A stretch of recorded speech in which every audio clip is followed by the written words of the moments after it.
Chapter 11:17. Hearing Gu Mingming's complaints, Leah smiled instead. He pinched Gu Mingming's little nose. It would be best if we can pamper you so much that you can't even breathe when you leave us. That way, I won't have to worry about you suddenly disappearing. TSK. Gu Mingming wrinkled her nose. She didn't insist on filtering the grape juice herself. Leah transformed his hands into claws, and then back into hands. His hands were so clean that they were not stained by dirt. When the sunlight shone on them, it was as if his skin had been tanned until it became transparent, giving off a pinkish glow. Gu Mingming didn't have a hand fetish, but she really liked Leah and Elvis's hands. Both of their hands looked especially nice. If their fingers were intertwined, that would be an extremely beautiful scene. Thinking about that, Gu Mingming sniffed instinctively. She mustn't have a nosebleed again. Otherwise, she didn't know how the two of them would deal with her. Not long after lunch, Mandy dragged Ian to Gu Mingming's cave. Gu Mingming looked at the solemn Ian and Mandy, who kept urging them, and roughly understood what was going on. Ian looked at Gu Mingming for a long time. Must you find the love of the sky? Gu Mingming thought for a moment before nodding. Ian looked at Mandy again. In the end, he couldn't resist her nagging. Then find a male from the bird tribe to be your partner. Gu Mingming was shocked. Luckily, Ian had already mated with Mandy. Otherwise, Leah and Elvis would probably be strangling him by now. Ian pulled Mandy to sit at the long table at the entrance of Gu Mingming's cave. He stood behind her and placed his hands on her shoulders. His face was filled with helplessness. I heard that the love of the sky is on the highest peak of the Moda Mountains. That place is so tall that it pierces the clouds and is abnormally steep. Ordinary orcs can't even reach that height. Even birds may not be able to fly up to that height. The Eagle Owl tribe used to be one of the birds guarding the mountain. But because the climate was too harsh, and it was difficult for them to reproduce, the number of females in the tribe decreased until none were left. Ian remained silent for a long time before continuing. The Eagle Owl tribe is a tribe that guards the lower altitudes of the Mota Mountains. As the guardians, we have never flown to the peak of the mountains. Even if he tried his best, he could only fly halfway up the mountain. So if you want to go to Mota Mountains to retrieve the love of the sky, you must first find a vulture as a partner. Apart from them, there was no other race in this world that could fly so high.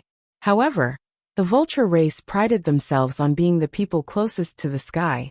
They were even more arrogant than normal birds, and would definitely not come down from the Mota Mountains to approach the land beasts. So, it's basically impossible for you to find a vulture as a partner. This was a vicious cycle. If you wanted to go up the Mota Mountains, you would need a vulture to fly you up. But vultures could only be found on the Mota Mountains. Since the Eagle Owl tribe used to guard the mountain, they should be very familiar with them, right? Can't you accompany me and pass the message? Gu Mingming asked. Ian's face darkened, and the emotions in his eyes were hard to decipher. His brows were tightly furrowed, as if he was holding back something. After a long time, he finally spoke. In order not to be exterminated, I brought my tribesmen to seek refuge in Saint Nazir. This is equivalent to betraying all the guardians of the Mota Mountains. They will not leave the Mota Mountains to chase after us. But if we go any closer to the Mota Mountains, all the birds on the mountain will attack together and tear the people from the Eagle Owl tribe into pieces. Digression. Do you remember my babies? We have an explosive update on the 24th.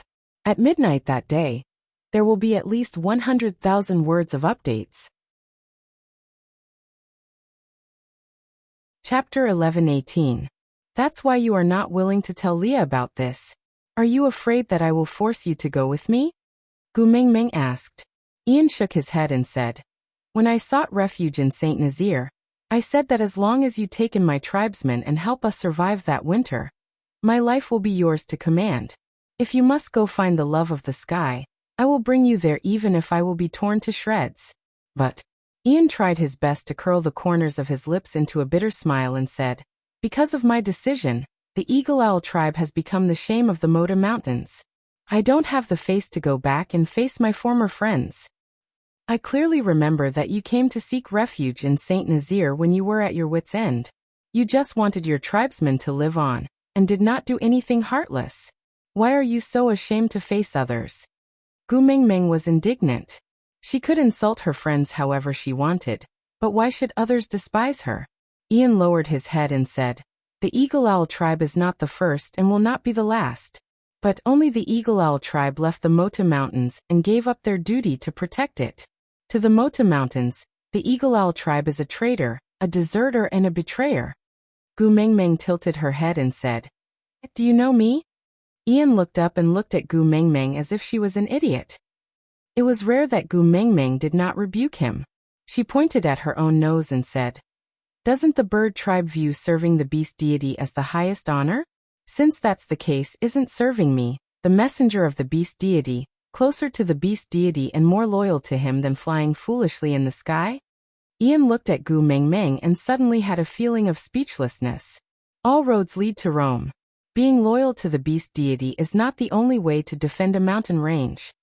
Gu Mingming patted Ian's shoulder and said, "To let the beast deity see your loyalty, the first requirement is for you to stay alive. If you die in the Mota Mountains, the beast deity will not be able to see it no matter how horrible your death is. He will be very busy." Unknowingly, Gu Mingming's words were like a seed that sprouted in Ian's heart. Then, it gradually grew into a towering tree, absorbing all the haze that had been weighing on his heart for over a year. He had sought refuge in the Saint Nazir tribe where the messenger of the beast deity was. He was merely using a more direct method to continue offering his loyalty to the beast deity. Perhaps he hadn't pushed the Eagle Owl tribe to the point of no return, right? Ian curled his lips and looked up at Gu Mingming again. He felt that she was exceptionally pleasing to the eye today, but he could not help but praise her. I didn't expect to hear something human from you one day. TSK heartless. Gu Mingming rolled her eyes at Ian, but she was not really angry. She just held her chin and looked at Ian asking, "Is Mota Mountains far? How long does it take from Saint Nazir?" Ian said, "It took us 9 days to get here. If we travel on foot, it will take at least half a month." Gu Mingming's fingers tapped lightly on the edge of the table. Half a month? Just the journey back and forth would take a month. Almost half of the rainy season had passed. If they left now, they would definitely not be able to return before winter.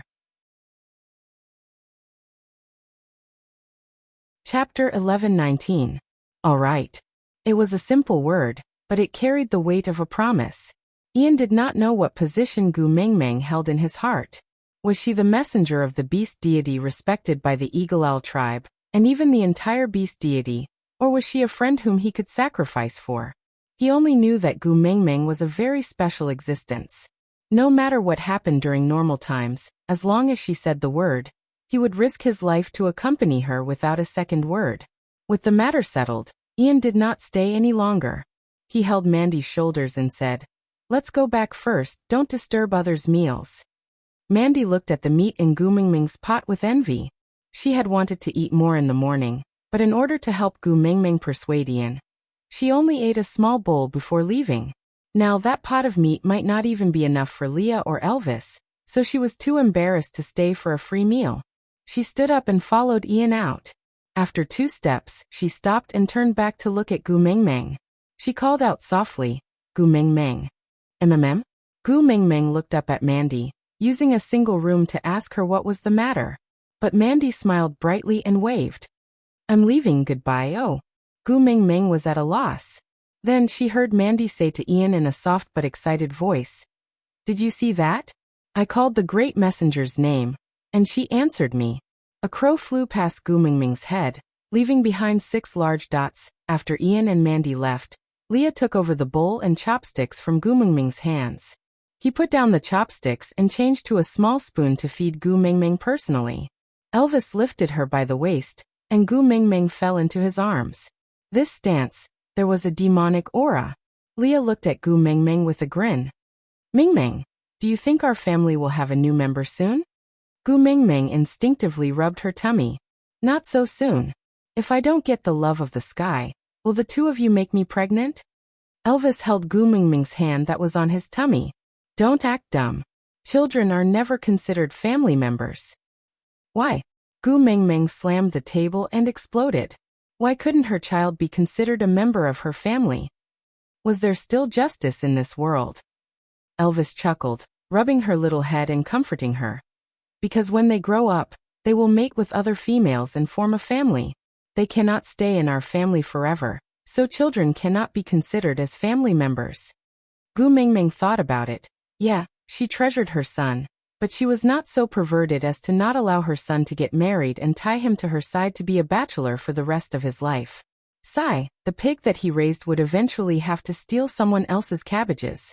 He had to accept this as soon as possible. Gu Mingming nodded and said with a little melancholy, "Oh, so our family only consists of you, me and Leah." Facing Gu Mingming's disappointment, Leah raised his eyebrows. His expression did not change as he continued to smile amicably. "Yeah, there are only 3 of us. It's a little too small, right?" Gu Mingming nodded instinctively. She had originally thought that her family was rather strong. With her, Elvis, Leah, Hudda and his brothers, there would be even more little foxes and wolves in the future. However, it turned out that her son could not even be considered a member of her family. How depressing. Chapter 11:20. Her hair stood on end for the first time.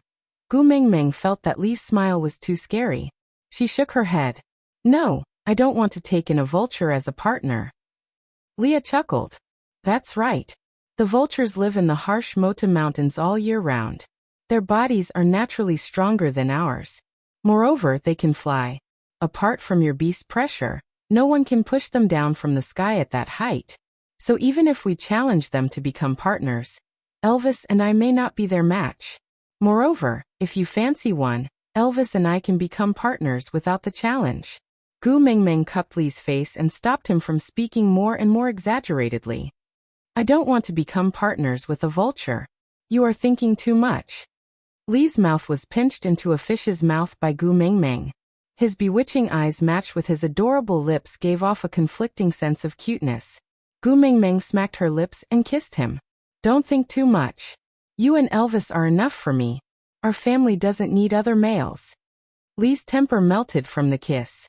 His tone unknowingly softened. The vultures rarely go down the mountains, but that doesn't mean they have never gone down before. In the past 1,000 years, they once went down to Sauter to meet the leader at that time. No one knows what they talked about then. But the vultures' looks were described vividly. Leah gently pressed down Gu Mingming's little hand that was pinching his face and said, "His long brown hair is like the flowing water of an ancient lake. His slender and muscular physique is a perfect work of art forged by the harsh climate of the Mota Mountains. It is forged by the cold winds above the clouds, and has its own lofty and unyielding character. They walk calmly in the Sauter tribe. That is because they have no fear because of their power. Just a glance from their sharp eyes would make others shudder in fear. They would automatically retreat and try to find a place to hide themselves." With that, Leah sighed. "The Snow Fox tribe is such a proud tribe. How good-looking must they be to be able to pass down such a legend for hundreds of years? Mingming, I suddenly have no confidence in my own appearance. What if you really fancy a male vulture?" Gu Mingming shook her head and sighed. "Didn't you confidently tell me that there is no one better looking than you in this world? And that I should just look at you? Why are you saying this now?" Leah glanced sideways and said worriedly, "Back then, I felt that the vultures never set foot on land and you would never see them. So I was naturally the best looking. Hunusai." Gu Mingming leaned forward and kissed Li's face, saying, "No matter how they look like, in my heart, you and Elvis are nothing. You said it yourself." Leah peeked at Gu Mingming from the corner of his eye and said proudly, Yes, I will." Gu Mingming smiled helplessly, before snuggling back into Elvis's arms. "Hubby say since the vultures are so powerful, why don't we bring them all back to St. Nazir after we get the kiss of the sky? Just like the Eagle Owl tribe, they can be incorporated into our air force." No.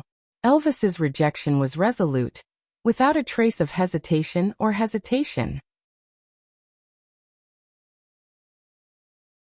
Chapter 11:21. I haven't forgotten how you drooled and acted like a hooligan when you first saw my human form. Elvis pinched Gu Mingming's little face. "What did you say then? Touch and kiss me even at the risk of drowning, mm?" Gu Mingming laughed dryly. Don't mention the past. Let it go with the wind. But Elvis did not buy it. He continued to smile coldly and continued. You've said it yourself, you're a veteran member of the Appearance Association, and your motto is appearance is justice. You're handsome, so whatever you say is right. Gu Mingming was speechless. How could she reveal all her secrets? Tsk. She felt good just because of her cheap mouth, but she regretted it the moment she said it. So, do you think I will allow a tribe whose looks gave Leah such a sense of danger to join Saint Nazir, and create a destructive crisis for myself? Gu Mingming shook her head. No. Elvis chuckled. He tapped Gu Mingming's little nose in approval. So smart. Gu Mingming didn't know whether to laugh or cry. Hubby, I have to clarify something. I treated you that way because I was single at that time. Flirting with a handsome guy while single is not called acting like a hooligan. It's called creating an opportunity for love. Yeah, Leah and I have already grasped the opportunity you gave us. So we don't want to give it to anyone else. Elvis said softly. Gu Mingming was exasperated. I already have a partner. I won't give anyone else such an opportunity. Elvis stared into Gu Mingming's eyes. After a long while he smiled. I know what you said is true. I don't need the vulture tribe to verify it for me. I will block all temptations for you. You just have to continue liking Leah and me. Gu Mingming facepalmed. She felt that her image was hopeless. Leah and Elvis were sure that she was a female demon who lusted after men. Forget it. She wasn't wronged. After all, even if time could be turned back to the past, she would still act like a hooligan towards Elvis. Otherwise, wouldn't such a good husband be someone else's now? How could that work? Gu Mingming realized that Elvis was usually a man of few words, but when faced with such a situation, both his EQ and EQ would immediately come online to block her. But forget it, she did not have any other thoughts anyway. Whatever he said, it would only make things worse if they continued discussing. In the end, Elvis was certain that she was looking for a male vulture as a partner. But the heavens had pity on her. She had not even seen a single strand of hair from the vulture tribe, and she had already been made into a scandal. She felt even more wronged than Doi. Leah tapped the area between Gu Mingming's brows. That smile clearly indicated that he and Elvis had the same thoughts and rejected Gu Mingming's suggestion. Gu Mingming wrinkled her nose and made a funny face at Leah, not saying a word. Leah said, the problem now is how to reach the highest peak of the Mota Mountains. From what Ian said, not all birds can go up there, let alone land beasts. Actually, there was a very simple solution. That was to let Gu Mingming sleep, and ask the beast deity. But no one would bring up this suggestion now, because Elvis and Leah were extremely afraid that Gu Mingming would directly transmigrate back to that dream realm. Chapter 11:22. Since they could not ask the beast deity, the problem of how to ascend the mountain became a dilemma. But luckily, they still had a whole winter to slowly think about it, so they were not in a hurry to come up with an answer. The rainy season in Saint Nazir was extremely busy. Males and families hunted and preserved meat in a frenzy, while those that did not mate would follow Barit and Oratin out to search for the potatoes, sweet potatoes and lotus roots that Gu Mingming had taught everyone before. The rest of them tanned beast skins and divided them according to their grades, before distributing them equally to all the females in Saint Nazir. Gu Mingming had brought everyone to do it once during the winter 2 years ago. Although Gu Mingming was not around last year, there were many old tribesmen in Saint Nazir, so they did not delay the preparation of supplies while defending against the enemies. This year everyone was more experienced. With Gu Mingming holding the fort at home, Elvis traversing through the territory, and Leah strategizing in the tribe, everything was more orderly. Ever since Gu Mingming made Mandy call her by her name, Mandy seemed to be hooked by her soul, running over to Gu Mingming's place every day. There was nothing special, just following behind Gu Mingming to watch others preserve meat or give pointers on how to prepare and store vegetables. Counting the days, first snow should be here soon. Gu Mingming was sitting at the entrance of the cave, looking up at the sky when she saw an eagle owl flying close to the ground. When it reached Gu Mingming, it transformed into a human and said, "Great messenger, Frankston's which Dr. Joshua wishes to see you." Joshua? Gu Mingming thought for a while and asked, "What is he here for?" The eagle owl shook its head and said, "I don't know, he won't tell me even if I ask him. He only said that he wishes to see the great messenger, and won't leave until he sees you." Gu Mingming originally wanted to say that the witch doctor could look for him if he had something to do. But thinking about how Leah was already having a hard time arranging the distribution of resources for the winter, and also having to worry about obtaining the love of the sky from Mota Mountains, as well as being on guard against Cole's interference, even the smartest person would be exhausted. She sighed and said, "Ask him to come in." "Yes." The eagle owl bowed, then transformed into a beast and flew against the wind. Not long later, Joshua appeared in front of Gu Mingming. To be honest, Gu Mingming was stunned by this first-level ape. Not because he looked outstanding, but because he was wearing clothes. Yes, clothes. It was not the beastskin skirt that Elvis and Leah usually wore. Nor was it the strange clothes that Leah wore during the ritual. Instead, it was a simple long robe. Judging from the material, it was made of deerskin. Calling it a robe would be an exaggeration. It looked like two pieces of deerskin with the head, tail, and limbs removed and cut into a rectangle. One end was sewn with thread, leaving only a collar. After putting it on, a 4-finger-wide belt was made out of something that looked like tree bark.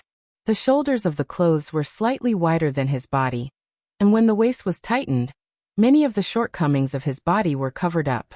Joshua, who was originally weaker than high-level orcs like Elvis and Leah, now had a scholarly and refined aura. He did not look like a barbarian, but more like an ancient person. This was the first time Gu Mingming saw a male wearing clothes that were meant to cover his body after coming to the beast world. She could not help but feel a sense of familiarity. Chapter 11:23. Greetings, Great Messenger. Joshua bowed respectfully. Gu Mingming nodded as a form of greeting, but did not go near Joshua. After all, she didn't forget that when she passed by Frankston on her way back from Zacharias, Frankston's leader, Hanston, and this witch doctor, Joshua, had offered to escort her. At that time, Hanston had said that he didn't dare to have any other thoughts, but this level 1 Joshua had stubbornly insisted that he wouldn't give up.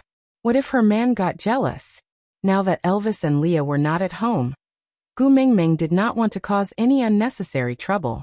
After all, first it was Fei Rue, then it was Victor, and then there was a male vulture.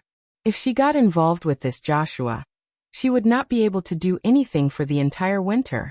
She would just be soaking in a vat of jealousy every day. So Gu Mingming maintained a certain distance from Joshua. She asked with a neutral expression, "Is there anything you need from me?" Joshua nodded. "Winter is coming soon. I wish to request to stay in the Great Messenger's cave." If it was in the past, Gu Mingming might have asked why he wanted to stay in her cave. But Barit had already caused trouble once before. So Gu Mingming naturally understood that Joshua wanted to stay in the cave to store food for her.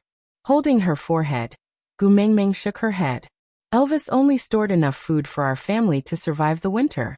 He did not prepare any for you." In other words, she did not lack food and did not want you. Joshua did not seem surprised by this answer. After all, they were a neighboring tribe.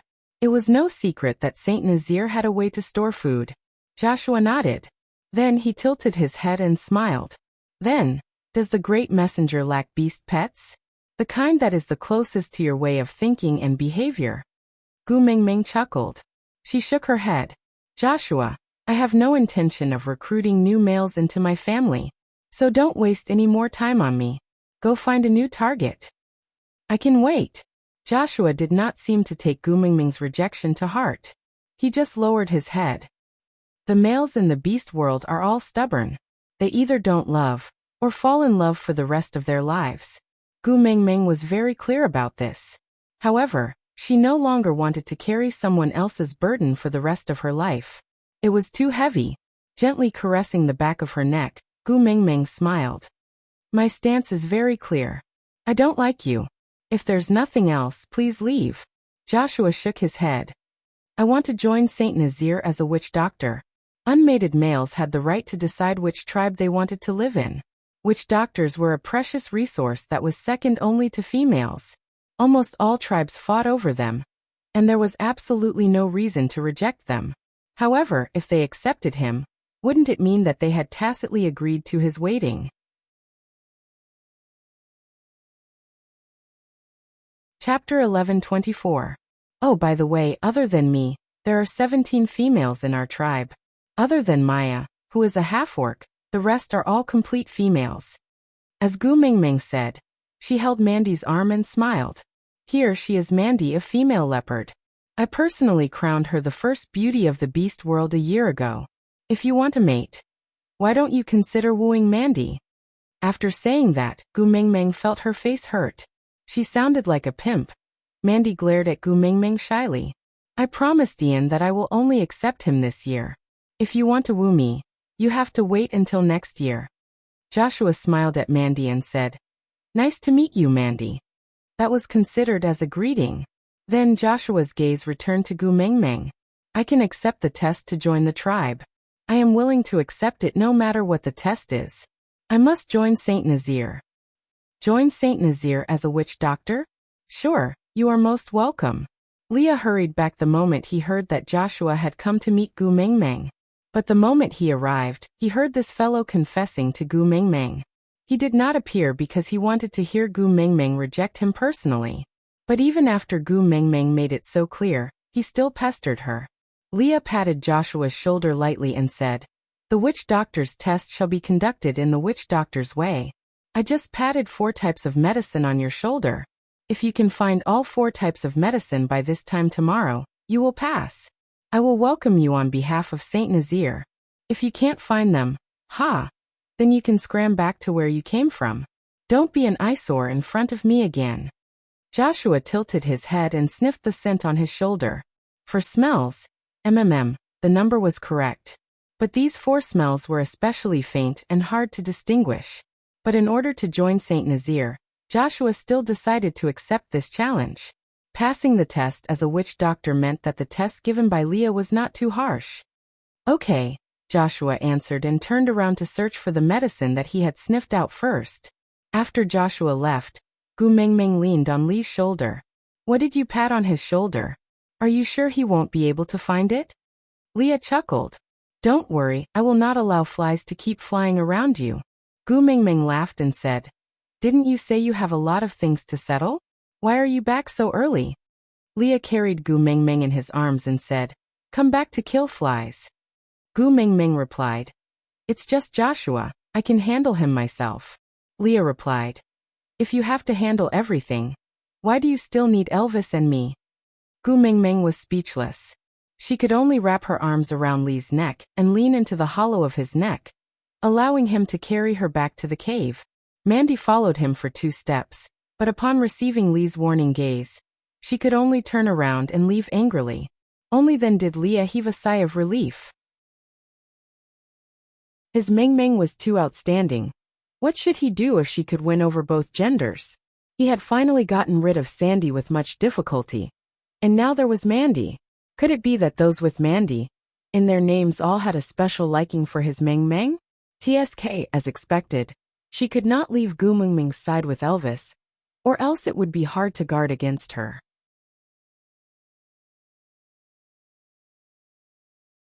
Chapter 11:25. Leah didn't tell Gu Mingming which 4 drugs he had applied on Joshua's body, and Gu Mingming didn't press him. Gu Mingming didn't have any special feelings for Joshua, so she didn't want to give him any hope. Turning a blind eye was the most heartless and appropriate method. There were many things to settle in the tribe, especially after confirming that they were going to the Mota Mountains during the monsoon season. Leah had even more things to settle, but everything he did was for Gu Mingming. If he neglected Gu Mingming because of those things, wouldn't he be putting the cart before the horse? In his eyes, nothing was more important than Gu Mingming. So since he was back, Leah didn't plan on going out again. He just sat at the entrance and started curing the meat like the other males. After all, if he didn't do it, Gu Mingming had to do it. Elvis, the great god of dark cooking, was forbidden from touching any food that wasn't edible.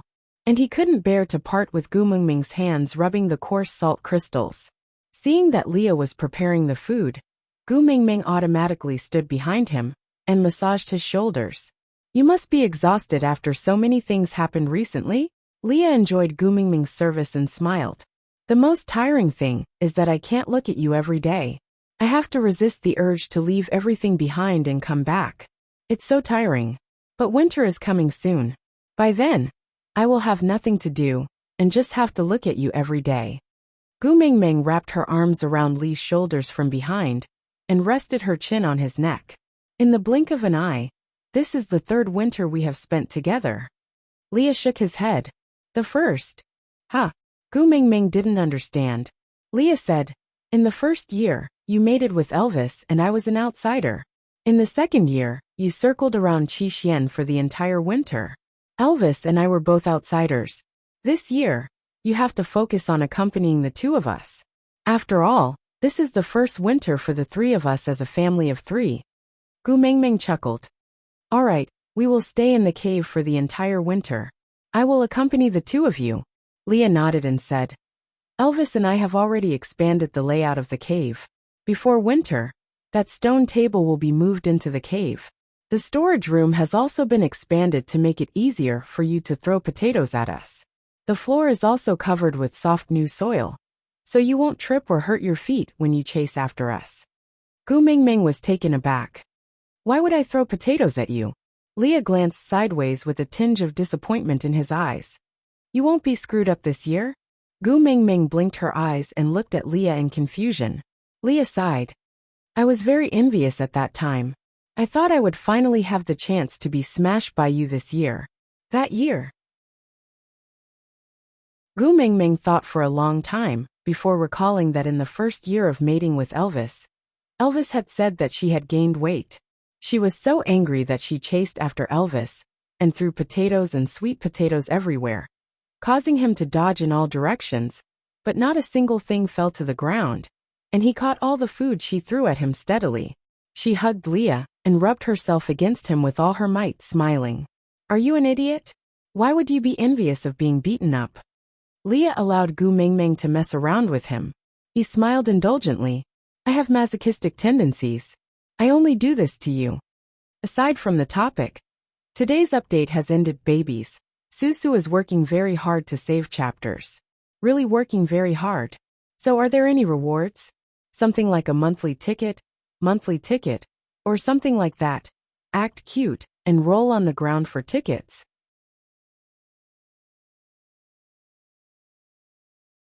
Chapter 1126. Yeah, Gu Mingming remembered this. Leah had always been envious of all the little things she did to Elvis before they became partners, like twisting his ears, smashing potatoes, until now.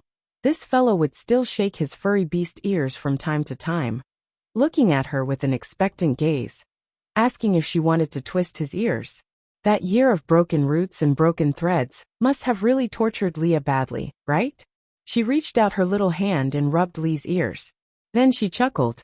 Domestic violence is not acceptable. In the past, I smashed Elvis because I was a weakling.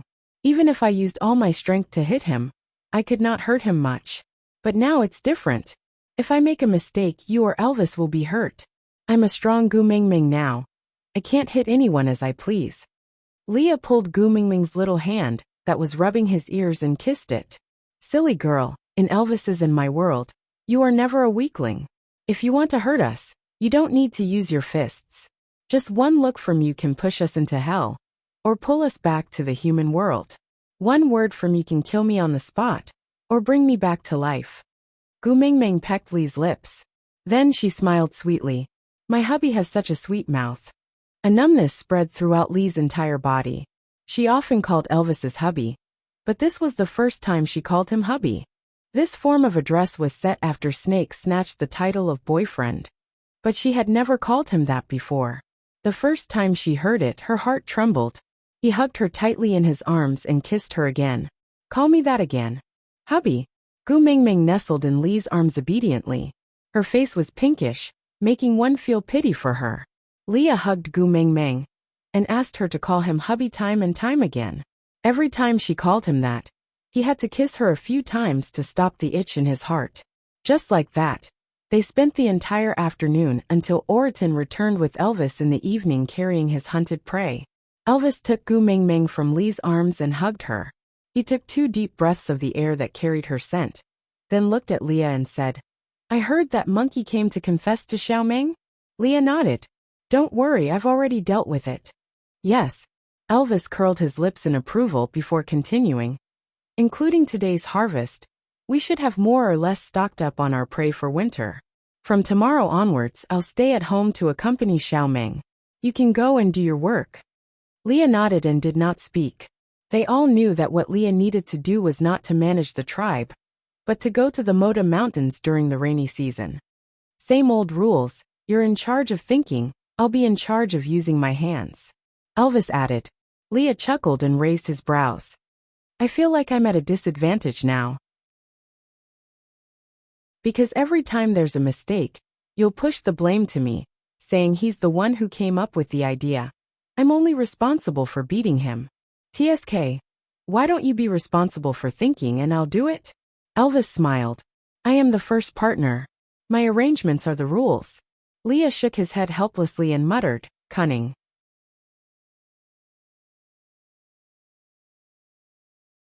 Chapter 11:27. Gu Mingming shook her head. The storage room in the cave had already expanded by more than 3 times. In the first year, Gu Mingming knew that in order to ensure that she had sufficient food, Elvis and Leah ate very little as long as it could sustain their lives. Last year, he was led by the nose by coal to solder for the winter, and Elvis did not have time to prepare too much. Luckily, he had the help of the 3 little ones, and the food was still sufficient. This year, Elvis was practically risking his life. He could not wait to slaughter all the prey he could see and bring them back. Now that the cave was filled to the brim, even if the family of 3 ate to their heart's content, they would not be able to finish so much food during the winter. What else did she want? Nothing. There was really nothing else. In the next few days, Leah left early in the morning and returned late at night, looking travel-worn.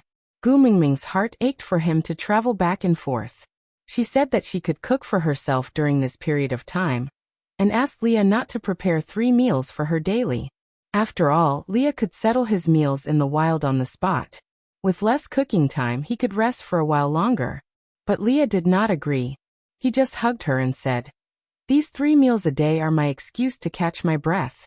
If I don't use this reason to come back to see you, I might not be able to persevere through this tiring day." Gu Mingming's heart was filled with sweetness, but she could not bear for him to suffer. So she said that she would prepare the 3 meals in the future, and he could come back to eat with her. But Leah held on to her little hand and said, "Silly girl, your male is still alive.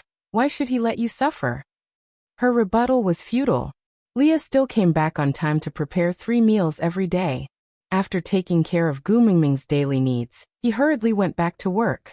The weather was getting colder. Even without a calendar, one could feel that winter was about to arrive. Meng Meng. Leah took out a piece of beast skin and draped it over Gu Mingming's shoulders.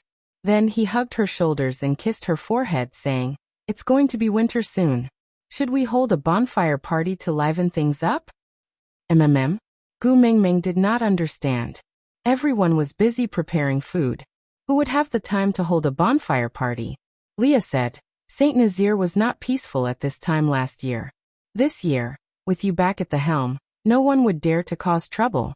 However, the clansmen are more or less traumatized. When I saw Maya yesterday, she was still saying that she had a feeling that in the next second, an enemy would suddenly rush in to steal their food and kill their males." Maya. Gu Mingming thought for a while. She had almost forgotten about this female. Maya had always been on good terms with Nina. She had watched coldly as Nina bullied Sandy for many years. Later, when he came and Nina lost her power, Maya had distanced herself from Nina and started hanging out with them. He had originally thought that females were precious and did not want Saint Nazir to be in a state of chaos, so naturally, he did not have any feelings for her. They lived in the same tribe, but they were not close. Meng Meng. Leah hooked Gu Mingming's chin, his long and narrow eyes meeting Gu Mingming's. A hint of a sly smile entered her eyes. His thin lips curved up as he said in a low voice, "I want you to tell Maya that you want a male vulture as a partner. During the rainy season, we will go to the Mota Mountains to hunt for treasures."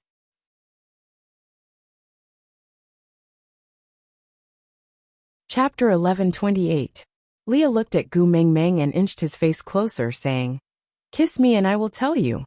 Gu Mengmeng did not act pretentiously and kissed Lee's face, saying, "Yeah, tell me." Leah held up Gu Mengmeng's little face and kissed her left and right, before replying in satisfaction, using her mouth to pass a message to someone. Someone? Gu Mengmeng did not understand. Leah looked up at the sky with a cold smile on his lips. He caressed Gu Mengmeng's palm with his fingers and said in a seemingly nonchalant manner, "To see someone in pain, the easiest way is to give him hope and then ruthlessly extinguish it. In the past few years, he never got tired of giving me a support when I was in the mud, then taking it away the moment I stood up, watching me fall back into the mud." With that, Gu Mengmeng immediately understood who someone was referring to. Frowning, Gu Mengmeng asked softly, "You mean Maya is Cole's woman?" Leah glanced sideways and chuckled at Gu Mengmeng's big clear eyes, saying, "I really love your ignorant look."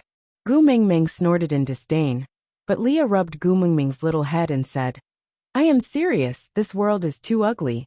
You don't need to know or think about those filthy things.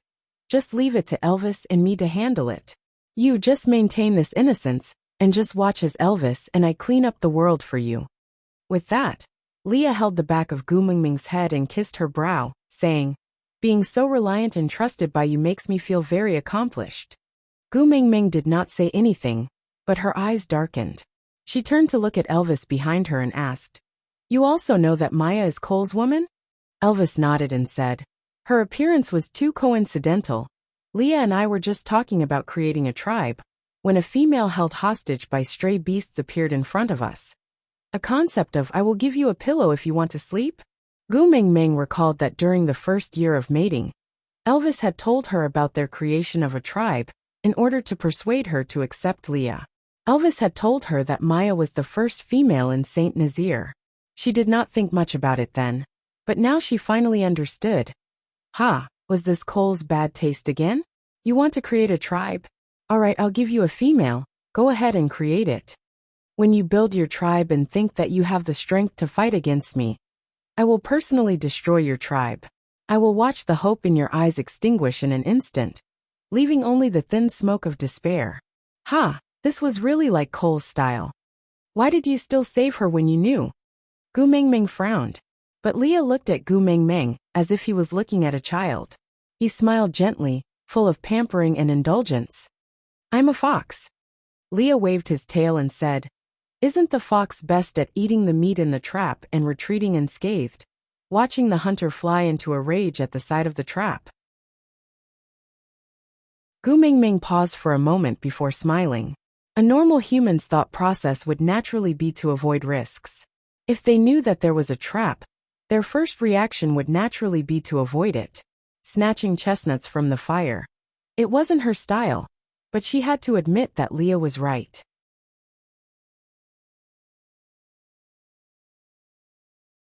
Chapter 1129. But why did you tell her about us going to Moda Mountains? Gu Mengmeng frowned. She did not want to get involved with Cole. Leah pinched Gu Mengmeng's little nose and said, "Do you think Cole knows that I know Maya is his woman?" Gu Mengmeng was a little confused by Lee's words, and only understood after thinking it through twice. Thinking about it, with Cole's suspicious and scheming nature, it was impossible for him not to know that Leah had seen through Maya's identity. She nodded and said, "I think so too." Leah chuckled and agreed, "I think so too." Gu Mengmeng thought about it, and then narrowed her eyes and said, "You clearly know Maya is Cole's woman, but you still purposely leaked the information to Maya, so that Cole would not believe you, right?" Leah tapped the tip of Gu Mengmeng's nose and chuckled, "Smart. In this way, you have been asking about Mota Mountains with great fanfare, but in Cole's eyes, it is just a pretense." Gu Mengmeng chuckled, as if she could already see Cole's comical expression when he found out that he had been tricked by Leah. Yeah, the sight of the hunter standing at the side of the trap looking at the eaten bait, and the empty trap was witnessed by the fox not far away. Such a beautiful scene. How could one not be looking forward to it? Leah rubbed his cheeks and said, "And the spirit of the rocky cliffs that I unintentionally mentioned, will become the real target in that person's eyes." Gu Mengmeng nodded and smiled. "All right, I got it. Let's hold a bonfire party tonight. Mandy and Maya will sit beside me. Leah pulled Gu Mingming's little hand and kissed it, saying, "Yeah, I look forward to your performance." That night, 18 bonfires were set up on the empty ground in St. Nazaire. Gu Mingming's bonfire was the largest, while Maya and Mandy sat on her left and right. Mandy was the first beauty that Gu Mingming had personally named herself. Because of her relationship with Ian, it was natural for her to sit beside Gu Mingming. But Maya was a half-orc female, and did not have a deep relationship with Gu Mingming like Sandy. She actually sat beside Gu Mingming, and this caused the other females in the tribe to be very displeased. Gu Mingming acted as if she could not see the enmity in the eyes of the other females in the tribe towards Maya. She just smiled and waved at Maya, calling her over to her fire. Maya was still timid, just like the time when she knelt at Gu Mingming's feet and begged to follow her. It was just that Gu Mingming had thought through some key points and would no longer treat Maya's behavior as a half-orc female's inferiority complex and cowardice. He had thought that Nina was the most annoying female in the beast world. He did not expect to meet Ellie. He had originally thought that Ellie was the classic example of a green tea bitch in the beast world. He did not expect that Maya was hiding beside him. Tsk. So Maya was the scheming bitch among the females, the white lotus among the scumbags. He was really blind to not have seen it before. Maya. Gu Mingming smiled and was extremely gentle. Before I came back this time, Sandy was still talking about you to me. The three of us are the original females of St. Nazaire, and our relationship is better than others. When I return from the Mota Mountains, I will bring you to Sauter. Sandy has 3 leopard cubs at home, and they are so cute.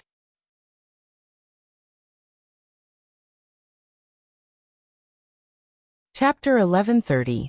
Gu Mingming chuckled. The fish had bitten the bait. If they were really good friends, shouldn't they be concerned about Sandy and the cubs after hearing Gu Mingming's words? Why didn't Gu Mingming see through such clumsy acting in the past? Perhaps it was not that she couldn't see through it, but she had never cared about Maya before? So now that she knew she was a spy, she did not feel any anger. Putting herself in Maya's shoes, Gu Mingming tried to think. If this spy was not Maya but Sandy, she would definitely be furious. With that thought, Gu Mingming's mood improved. She smiled more sincerely and said, I plan to go to the Mota Mountains during the rainy season to find the love of the sky. But the Mota Mountains are very high, beasts can't even go up. Maya looked at Gu Mingming innocently. She did not know how many secrets she had revealed. Gu Mingming and Leah had to spend a long time to pry information about the Mota Mountains out of Ian's mouth.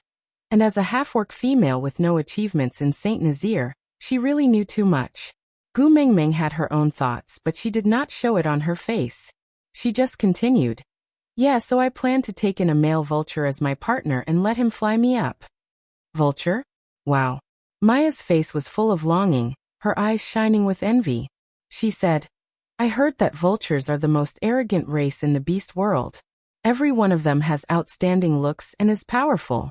Gu Mingming is probably the only one in the entire beast world who can tame such a male. What a clumsy bootlicking. Gu Mingming smiled despite her disgust. They are my father's most loyal subjects. They should have the honor of being my partners. Maya's smile froze. If it was in the past, Gu Mingming would not have paid attention to Maya, and would definitely not have noticed this flash of jealousy. But now she could see it clearly. Maya quickly adjusted her expression and smiled in agreement. Being able to be your partner is a gift from the beast deity. After all, you are not only the messenger of the beast deity, but also the daughter of the beast deity. Gu Mingming smiled without saying a word. She just raised her eyebrows and put on a proud look. Maya was also afraid that she would give herself away if she stayed by Gu Mingming's side for too long, so when she saw that Gu Mingming was ignoring her, she took the initiative to say goodbye and return to her campfire. After Maya left, Gu Mingming called Mandy over. The 2 males who came with her were the first partner Ralph and the newly mated Ian. Ralph was very tactful and did not take the initiative to approach Gu Mingming. Instead, he went to Lee's side to learn how to cook. Ian was more familiar with Gu Mingming. Before mating, Elvis and Leah did not say anything when he loitered around Gu Mingming. Now that they had made it, Elvis and Leah were even less concerned about him. Hence they allowed him to sit beside Gu Mingming with Mandy between them.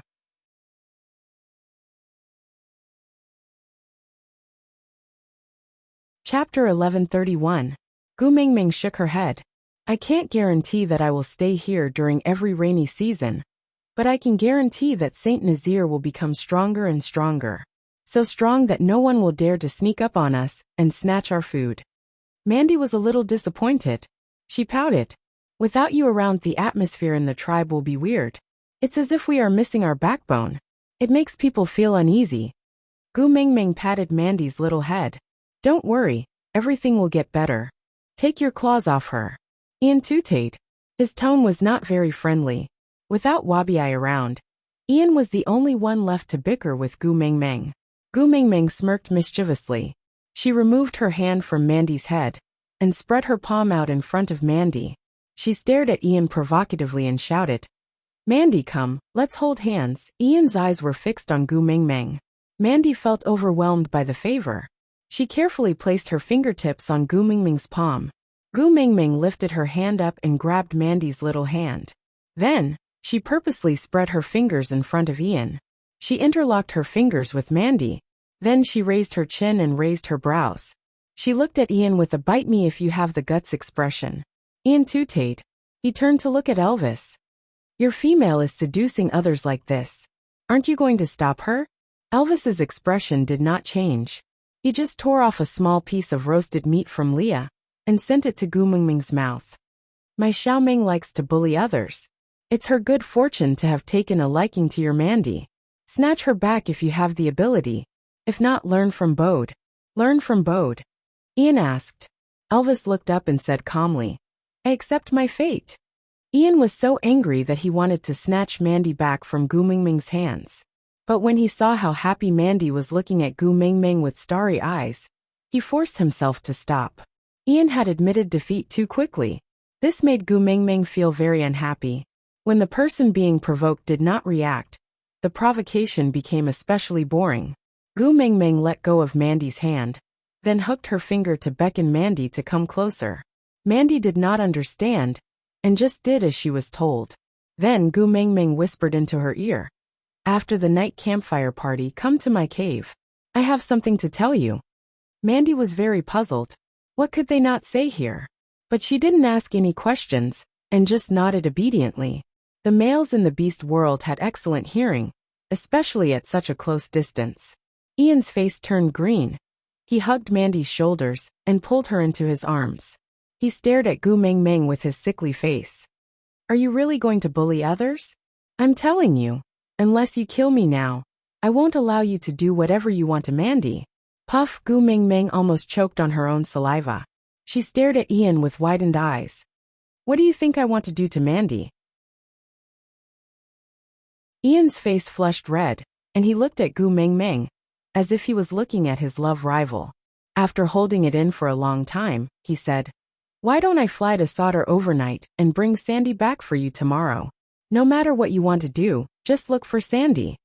Gu Mingming held back her laughter. She understood that Ian must have thought of her as a lesbian.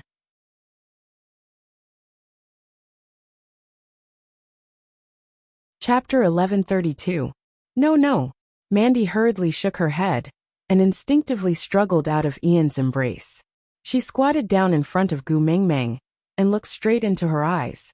Afraid that she would misunderstand, she explained, You are the great messenger that I admire the most. How can I not like you? Gu Mingming glanced at Ian with a sly and provocative look, like a mischievous child playing a prank. So, do you like me? Gu Mingming asked deliberately. Mandy nodded without hesitation. I like you, of course I like you. Gu Mingming pounced forward and hugged Mandy tightly. She rested her chin on Mandy's shoulder and looked at Ian with her big eyes full of smiles. I like Mandy too. I like her very, very much, Ian nodded. Ian was going crazy, but could not do anything to Gu Mingming. Elvis held onto the back of Gu Mingming's collar and pulled her back into his arms. He said calmly, You look at her more than you look at me. I am jealous. Gu Mingming giggled and held Elvis's face with both hands. She kissed him and said, Alright, I will stop fooling around. Let's eat. It was mainly because Ian's angry look was too interesting. Otherwise, Gu Mingming would not have teased Mandy like that.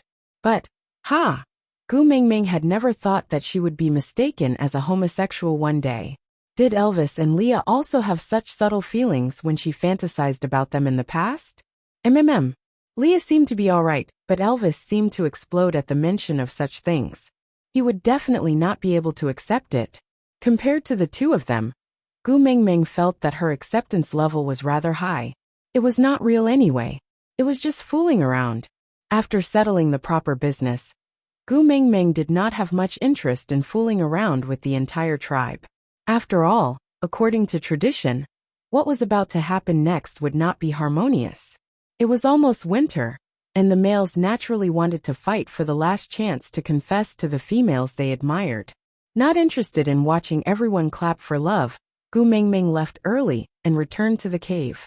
Not long after, Mandy also found an excuse to leave. She circled around the area and headed to Gu Mingming's cave.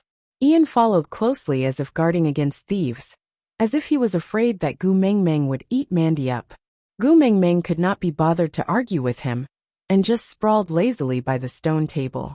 When she saw Mandy, she waved her hand and gestured for her to sit over. After Mandy sat down, Leah carried a big pot of meat to the table. My Mingming cannot eat too much barbecued meat. She will have a nosebleed, so I came back to prepare a special stove. If you can still eat, why don't you accompany my Mingming to eat some? Mandy was overjoyed and nodded repeatedly. Leah very gentlemanly took out 2 bowls, one for Gu Mingming, and the other for Mandy. Then, he scooped 2 bowls of meat for the 2 females to chat while they ate.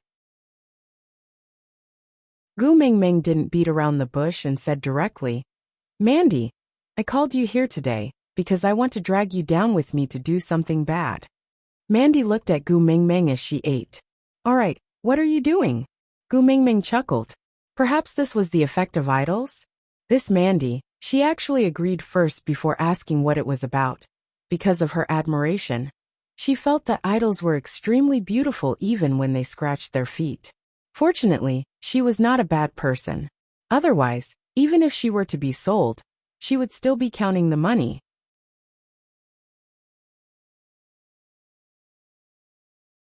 Chapter 1133. Mandy looked at Gu Mingming, not really understanding. Gu Mingming said, I want all females to keep their distance from her and not play with her. Mandy nodded in realization and said with a smile, I understand now that you put it this way. Without asking why, Mandy nodded and continued, No problem, leave this matter to me. Before sunset tomorrow, I guarantee that none of the 16 valued females will bother with her. Gu Mingming chuckled approvingly. Then she added, But you can't let anyone know that I am the one who ordered you to do this. Mandy nodded. No problem. Gu Mingming scooped another bowl of meat for Mandy. Eat more. Mandy replied and ate a few more bowls. Gu Mingming's appetite wasn't big, and she had roasted meat during the night campfire party.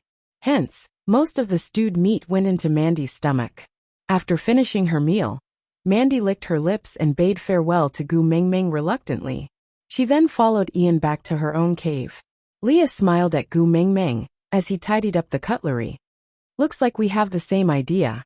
Gu Mingming chuckled in Elvis's arms. In the beast world, females are the most respected. Mated males treat their females like deities.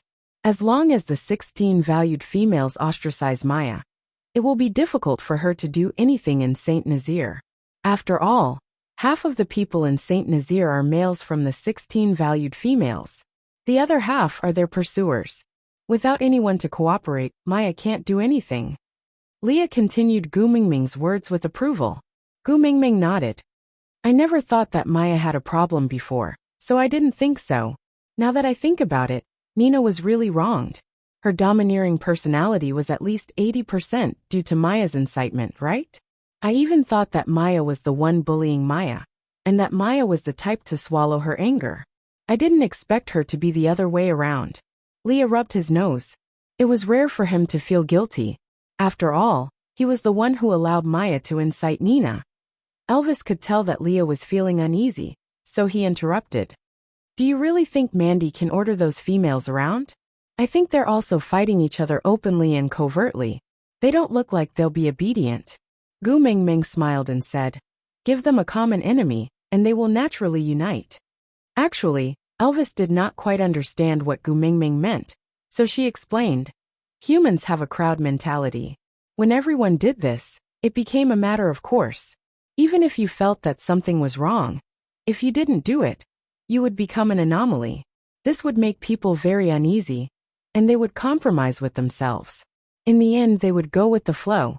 In order to prove that he wasn't an anomaly, he suppressed the uneasiness in his heart and went even further than ordinary people. Elvis did not understand, but Lee's smile deepened. He even stopped washing the dishes and sat beside Gu Mingming, attentively listening to Gu Mingming's analysis. Gu Mingming had a feeling that the great Gu hoodwinking lecture was about to start again.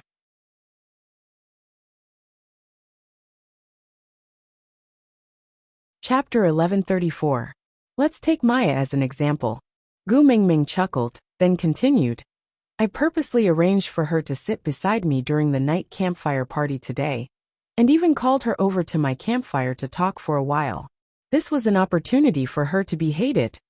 Elvis looked at Gu Mingming in confusion, asking, but Mandy also sat beside you and went to talk to you, so will she be ostracized too?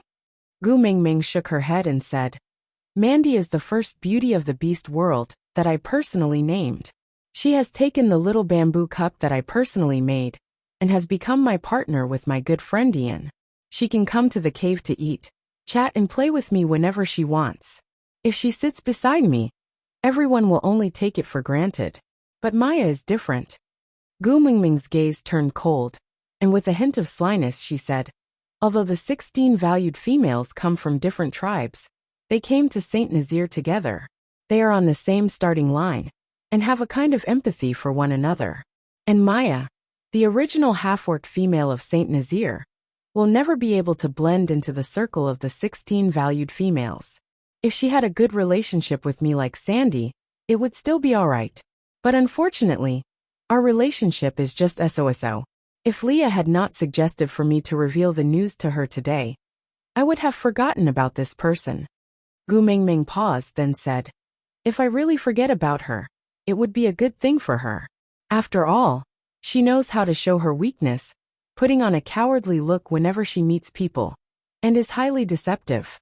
Most females would not make things difficult for her, because a complete female would not even bother to treat a half-orc female like her as an opponent.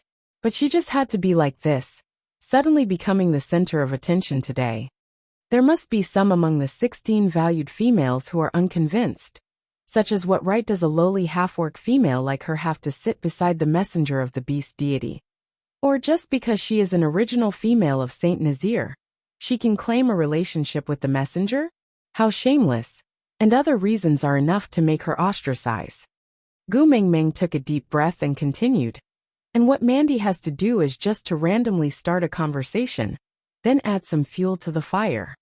Leah held his cheek and looked at Gu Mingming. His long and narrow eyes filled with approval. He loved Gu Mingming's craftiness like a little fox. It was really charming.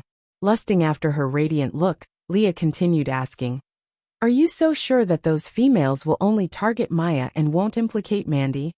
Gu Mingming nodded without a doubt and said, girls will not be jealous of Fan Bingbing's beauty, but they will be jealous of Wang Erhua from the class next door, who has lost another 2 kilograms.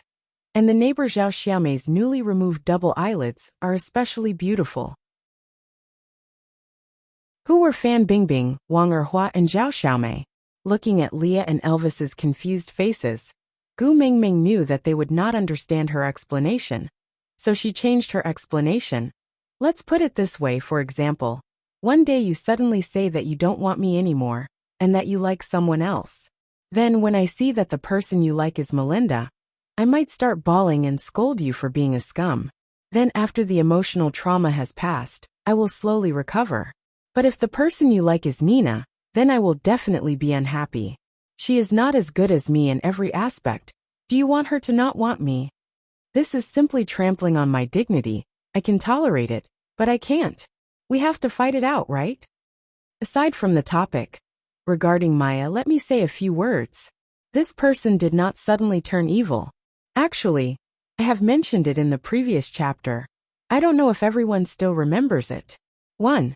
When Gu Mengmeng left the Snake King Valley and brought her tribesmen back to Saint Nazir from Sadr, they encountered stray beasts on the way. Then, how did the stray beasts know their route and exact time? At that time, Gu Mengmeng was already a beast king. If someone was following them, they would definitely discover it. So there must be a traitor. 2. Cole used a worm on Leah, messing up his rationality and driving him crazy with jealousy. The last straw that broke the camel's back was when Maya said, Burke brought Kanwu and the rest along with Gu Mengmeng.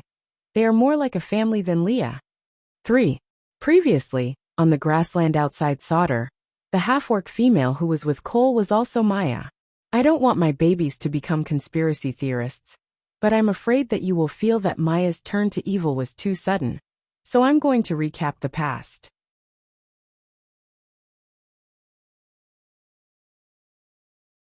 Chapter 1135.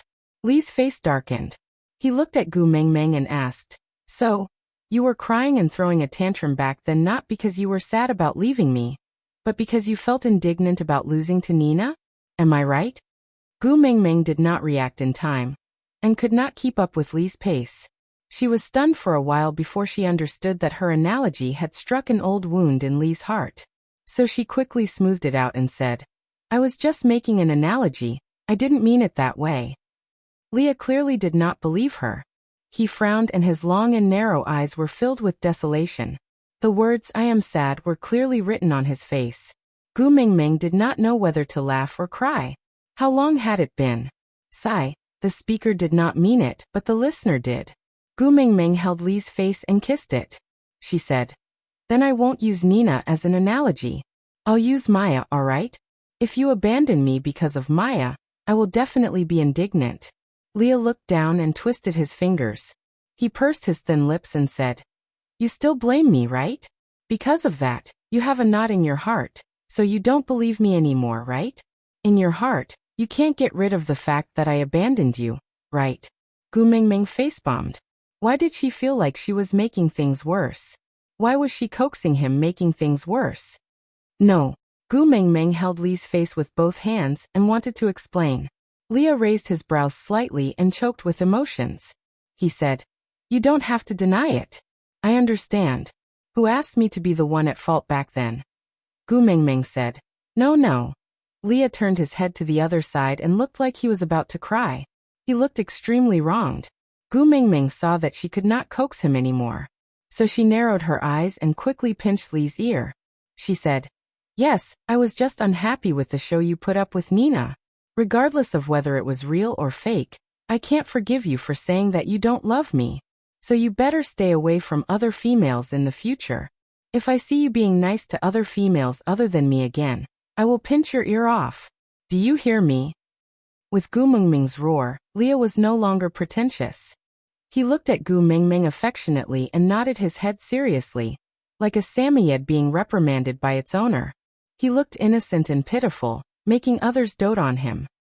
He took the initiative to wrap his arms around Gu Mengmeng's waist and gave her a full hug. My Gu Mengmeng is the best.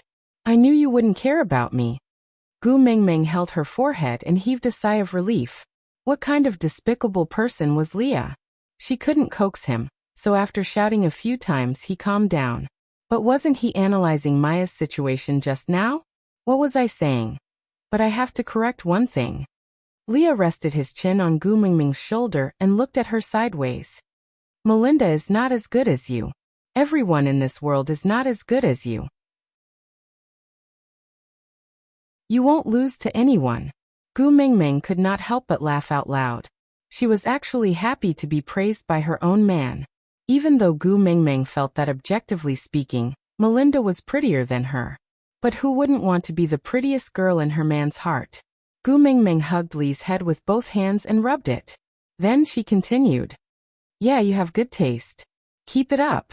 Because of Li's interruption, Gu Mengmeng had forgotten to analyze this matter in detail. But anyway, the results would be displayed in front of her tomorrow. There was no difference whether she analyzed it or not. Aside from the topic, there were still 4 days before the release. Yeah, it should be around 120,000 on the first day. Babies, are you surprised? Are you surprised?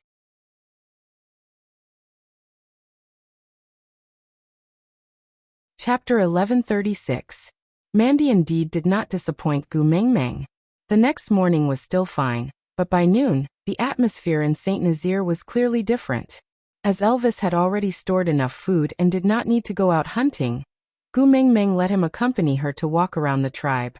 On one hand, it was to check if there were any loopholes, and on the other hand, she wanted to see Mandy's results. By the stream, the 16 valued females were sitting in a circle discussing something. When they saw Gu Mengmeng, they all stood up and greeted her in a docile manner.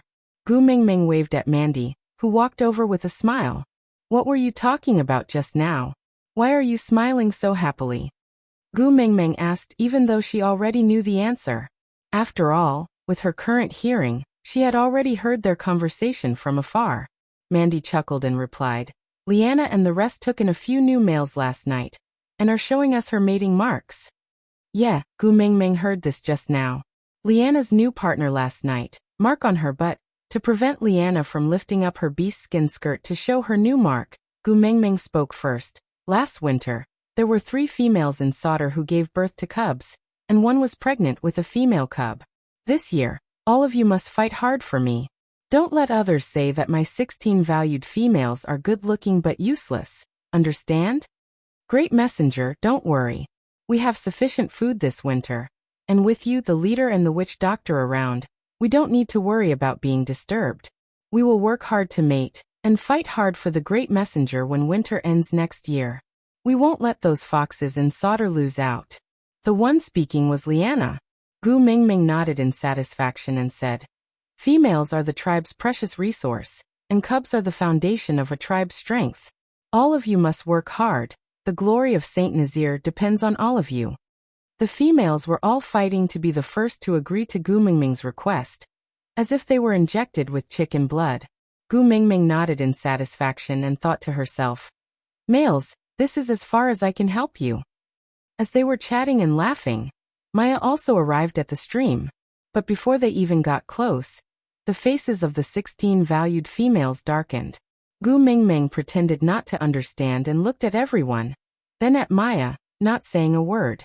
Mandy exchanged glances with the 16 valued females before walking to Gu Mengmeng's side. She said coquettishly, Gu Mengmeng, I have a secret to tell you. Follow me back to my cave to take a look, alright? Gu Mengmeng naturally had to go along with Mandy's act, so she nodded. Alright. After agreeing, he said to the others, Sorry girls, Mandy and I will be leaving first. I'll chat with you another day. Take care, Great Messenger. Goodbye, Great Messenger. The 16 valued females smiled and waved at Gu Mengmeng, then watched her leave. In actual fact, Gu Mengmeng and Mandy had secretly returned to the stream after taking a detour. But this time, they hid behind a large tree in the distance, quietly observing the situation by the stream without revealing themselves. Hey, half-beast female. Liana was the first to attack. She took a step forward and stood in front of Maya. She said, We sisters want to rest by the stream. Get lost.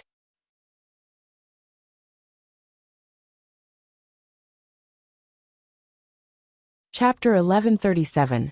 I'm also a female of Saint Nazaire, Maya said timidly. Liana chuckled and crossed her arms in front of her chest. So what? We are complete females, and have the right to enjoy the tribe's resources first. A lowly half-orc female like you dares to snatch from us? After Nina's death, it had been a long time since anyone in Saint Nazaire talked about complete females and half-orc females. Because of Gu Mengmeng's relationship with Sandy, she was very lenient towards the half-orc females. Hence, the 16 valued females had been very restrained in the past year, and had never argued with Sandy and Maya. However, the sense of superiority that had been ingrained from birth could not be completely worn away in just over a year. There was really no need to learn how to flaunt their prowess in front of the half-orc females. Every complete female could do it easily, especially when the 15 present were the original first beauties of the tribe. This sense of superiority was even more obvious. All of them were at the peak of their abilities. Gu Mingming said that in Saint Nazaire, half-orc females are not inferior to complete females. We are all the same. Maya could not keep up the act any longer. She clenched her fists tightly by her side, and her voice was sharp. Liana looked as if she had heard a joke. She lifted her chin and looked at Maya. Oh, are you trying to curry favor with the great messenger, just because you are an old tribesman of Saint Nazaire?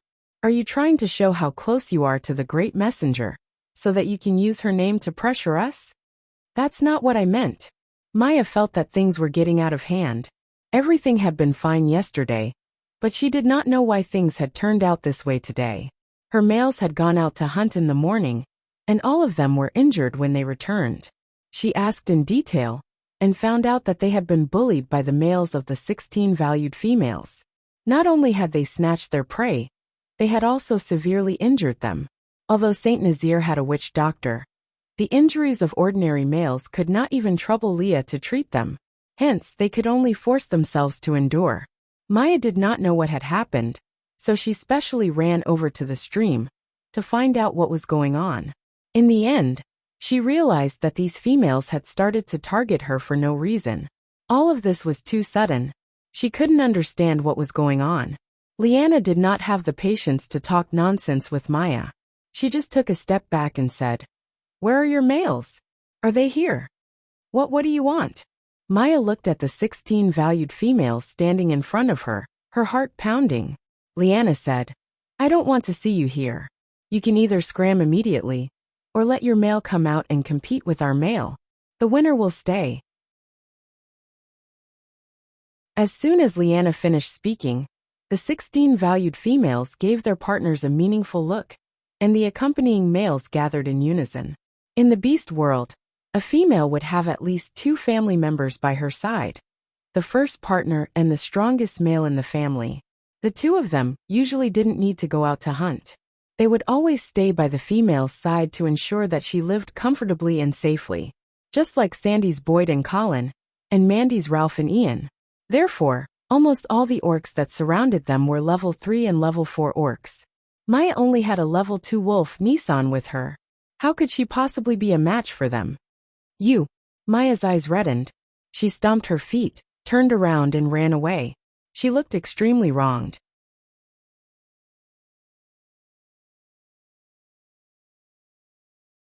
Chapter 1138. Liana snorted coldly. "Do you think we can hide our little tricks from the great messenger?" "You mean?" Liana continued. "With the great messenger's intelligence. The moment Mandy said we were going to pull her away, she knew what we were going to do. If the great messenger wanted to help that half-orc female, she could have stayed or asked her to leave with her. But the great messenger left with Mandy without even turning back. Isn't it obvious that she will not side with her?" "Yeah, that makes sense," another female agreed. Liana continued. "Maya is not Sandy. Even if she really complained to the great messenger, she will not pursue the matter even if we deny it. But if she really dares to sow discord in front of the great messenger and ruin our image, we will show her the prowess of the 16 valued females." The 10 over females roared with laughter. Then they all started to think about how to teach Maya a lesson. Elvis, who had been by Gu Mingming's side all along, felt his scalp go numb. He carried Gu Mingming up and turned to leave. No way, these females were too scary. He could not let Xiao Ming stay with them anymore. She would be scared. However, he seemed to have forgotten. The one who had instigated these females to target Maya was the little fairy in his arms.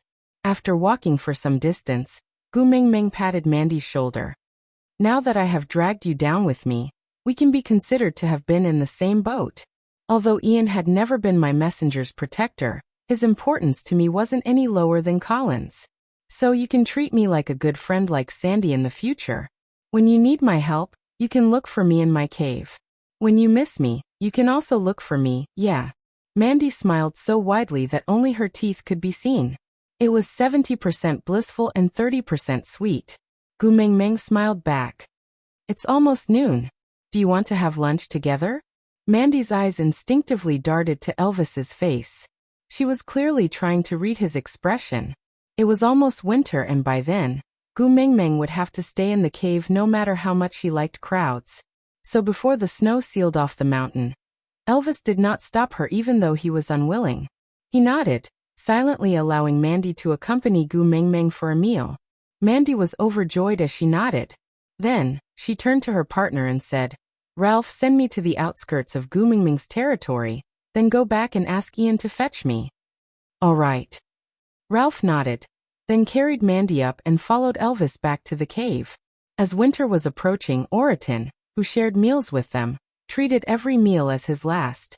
As a result, the amount of prey he brought back increased day by day, causing Leah, who was in charge of cooking, to have a bad expression on his face. There were a few times when he wanted to reject Oriton's request to share a meal with him, but on account of Gu Mingming, he held himself back. When Gu Mingming returned, she saw Oriton circling around the pot. Barit was like a silent ranger sitting quietly at the entrance of the cave, his deep and precise gaze capturing Gu Mingming's figure. Meanwhile, Leah was looking at Oriton with disdain while cooking. Seeing that Gu Mingming had returned, the smile on his face turned warmer.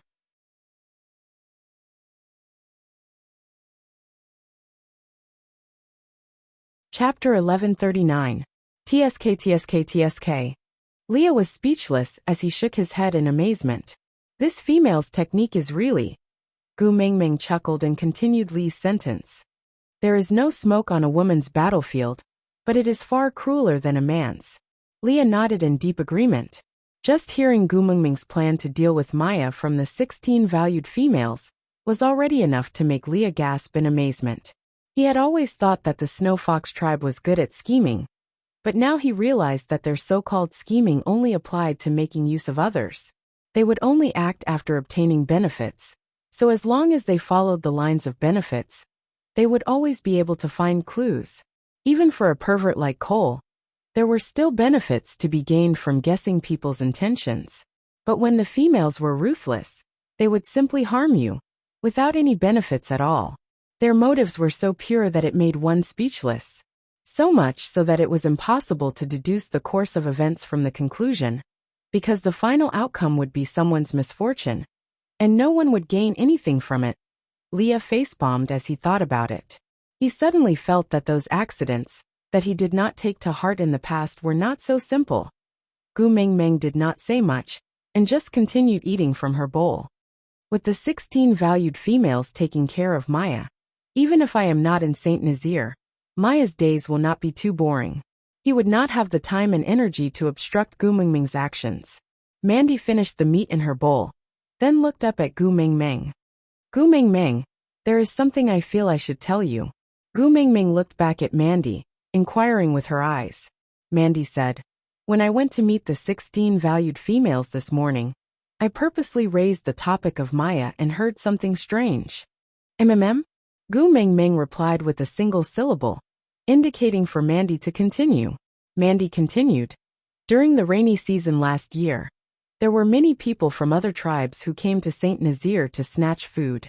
But every time there was an invasion, Maya was not in the tribe. Even though a lot of her food was snatched away, when we saw her at the end of winter, we realized that she did not lose any weight at all. Moreover, her partners were all there."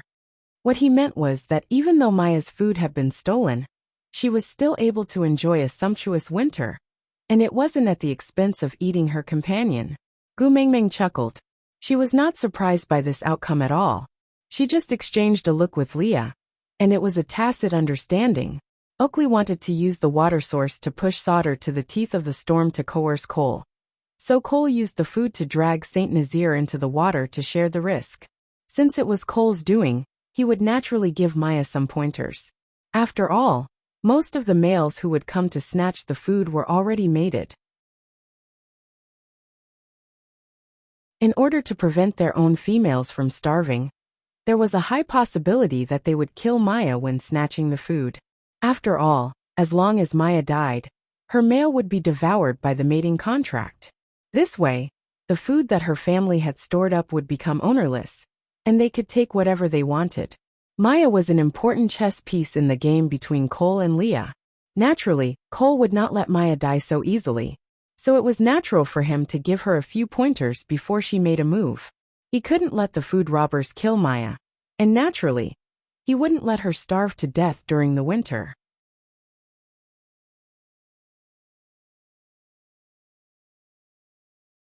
Chapter 1140. Mandy saw that Gu Mingming was not surprised at all, and was even exchanging glances with Leah. Mandy thought for a moment and asked, "You already knew?" Gu Mingming did not hide anything from Maya and nodded. "Yeah, I knew." Mandy nodded. "That's true. You are the messenger of the beast deity. You must know everything." Gu Mingming chuckled. She thought to herself that the messenger of the beast deity was not a half-immortal. How could she know everything? It was just that Leah had told her about Maya's identity. Many things became clear at a glance. There was no need to explain too much. Sometimes it was good to maintain a sense of mystery. Mandy had just finished the meat in her bowl when Ian came to fetch her. He even placed a beast skin bag on the table. "My man has freeloaded a few meals at your place. Consider this a gift in return." With that, Ian did not waste any more words. He carried Mandy and flew into the sky. Gu Mingming snorted arrogantly. "So what if you can fly?" A reply came from the sky. "Yes, it's great to be able to fly." Gu Mingming waved her fist and roared. "Just you wait." Despite her roar, Gu Mingming was not really angry. She just casually flipped open the beast skin bag on the table. There were over 50 bird eggs the size of chicken eggs inside. According to the ratio in the beast world, these eggs were probably equivalent to quail eggs in the modern world. Leah craned his neck to take a look. He smiled. "Ian, you're good. It's almost winter and the birds are not laying eggs anymore. You must have flown for a long time to find these, right?" Laughing, Leah raised his voice and shouted in the direction that Ian had flown off to. "Hey, welcome your female to join us for a meal again." Gu Mingming burst out laughing. If Leah were to wave a handkerchief in his hand now, he would look like a brothel madam from a television drama. Leah did not know what Gu Mingming was laughing at. He just habitually curled his lips at her smile. Then he turned around to continue preparing the food. Elvis, who had been silent all this while, tightened his arms around Gu Mingming's waist. "Xiao Meng, in the future, you better not hang out with the 16 valued females. They are too dangerous." Gu Mingming turned around and asked Elvis with a smile, "Are you scared?" Elvis nodded. If it was a tactic aimed at him, he was not afraid of anything. But he was especially afraid that those methods would be used on Gu Mingming one day. In the past, he had felt that females were annoying, but now he felt that they were terrifying. Gu Mingming leaned into Elvis's arms and patted his back lightly to comfort him. "Don't worry, they won't use those tricks on me. Even if he used it, it wouldn't be enough in front of me. I've watched more than 700 episodes of Detective Conan, and I'm proficient in more than 600 ways to kill people. I'm familiar with hundreds of poisons and know how to create all kinds of alibis." Seeing how Gu Mingming was spouting nonsense, Elvis's mood suddenly became better. No matter what others wanted to do to her, he would always be there to protect her. Time passed quickly, and in the blink of an eye, the mountain was covered in snow. Gu Mingming sat at the entrance of the cave. Holding her chin, she watched as the entrance, which could fit 3 people side by side, was gradually sealed by the snow. Her gaze became a little dazed. Elvis hugged Gu Mingming from behind and whispered into her ear, "It's too cold, don't sit at the entrance."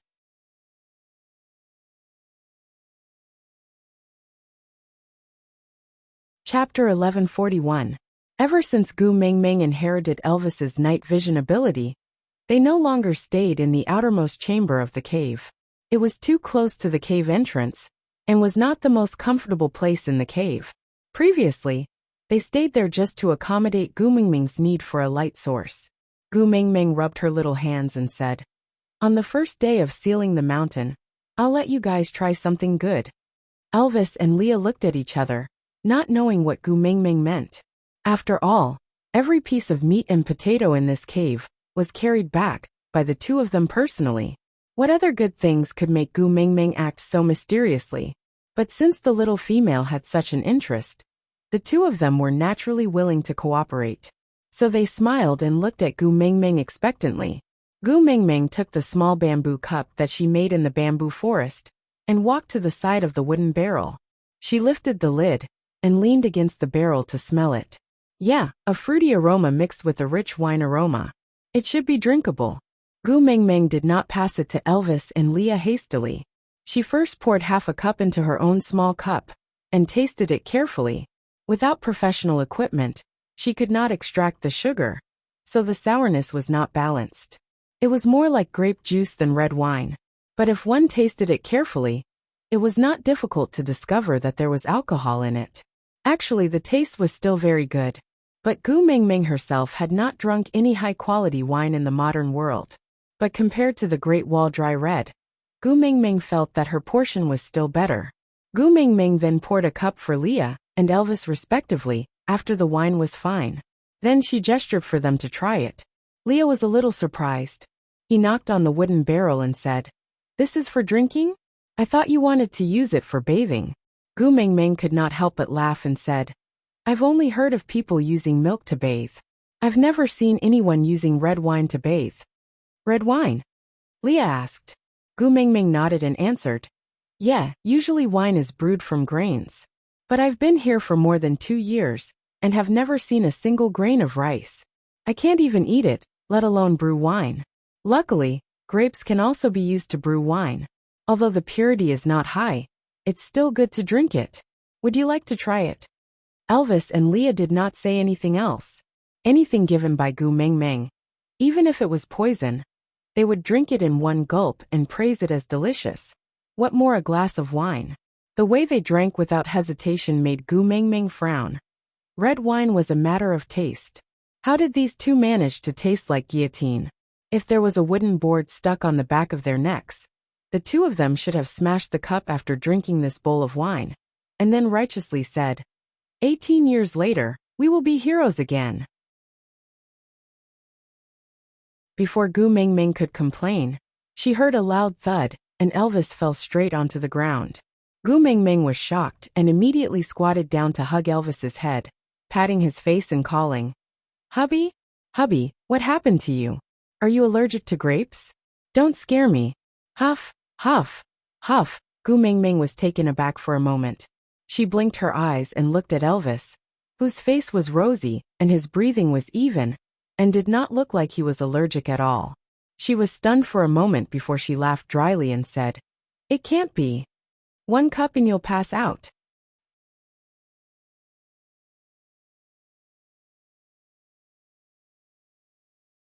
Chapter 1142. Leah. Gu Mingming did not know whether to laugh or cry. She should not have allowed them to drink at the same time. She had forgotten that there were no alcohol products in the beast world, and these two had no resistance to it at all. She had thought that they might get drunk, but she did not expect them to be so drunk after just 1 cup. Leah frowned and pinched Gu Mingming's face with his large hands, forcefully turning her mouth into a fish's mouth. Then he kissed her harshly and said angrily, "What did you call me?" Leah. Before Gu Mingming could finish her sentence, Leah kissed her again, crushing the word "yeah" in her mouth. Squinting his dangerous eyes, Leah said domineeringly, "Call me daddy." Pfft. Gu Mingming really wanted to spit a mouthful of red wine on Lee's face. Ever since she gave birth to Hutta and his brothers, she did not call him daddy anymore. She thought he had long forgotten about it. "Stop fooling around. Let me put Elvis on the bed first, all right?" Gu Mingming tried to reason with Leah, but Leah did not care about that, and squeezed himself in between Gu Mingming and Elvis. Then, he squeezed Elvis out of Gu Mingming's embrace and made her his own. His large tail wrapped around her waist, and he clung onto Gu Mingming like an octopus, saying, "Call me daddy, quickly call me daddy." Leah. Leah did not stop until he heard Gu Mingming call him daddy. He kissed her lips harshly again. When they let go, both of their lips were slightly swollen. His gaze was filled with hidden bitterness, and his drunken state was the most blurry. His gaze landed on Gu Mingming's face and he said softly, "In the past, you would always call me Leah daddy obediently, but now you don't. Gu Mingming, little Gu Mingming, did you have a change of heart? Do you think I don't look good anymore?" Mm. Gu Mingming knew that Leah was drunk, so she gave up trying to reason with a drunkard. She could only go along with his wishes and called out softly, "Daddy Leah." Leah froze for half a second before suddenly crying. As he cried, he hugged Gu Mingming and kissed her randomly. He choked as he kissed. "Ah, I must be dying, right? Otherwise, why would you be so obedient? You must be thinking that I'm going to die. Sob, sob, sob. I don't want to die yet. I still want to accompany you. What will you do if I die? You can't eat Elvis's cooking. You'll be poisoned to death," was the logic of a drunkard fed to the dogs. He asked her to call Leah daddy. And she did, so he was going to die? What the F***ck was this? This was the first time Gu Mingming saw Leah cry. And it was in such a situation. Sighing, Gu Mingming hugged Leah back and patted his back to comfort him. You won't die. You still want to grow old with me, don't you?" "Yes," Leah cried aggrievedly, and only managed to spit out one word after a few turns. Gu Mingming said, "All right, come down quickly, you're so heavy. Mingming, do you still like me?" Leah didn't get up and just looked at Gu Mingming drunkenly. Gu Mingming was helpless and could only reply with a smile. "I like it, of course I like it." Leah nodded in satisfaction, then said, "Then you lick me."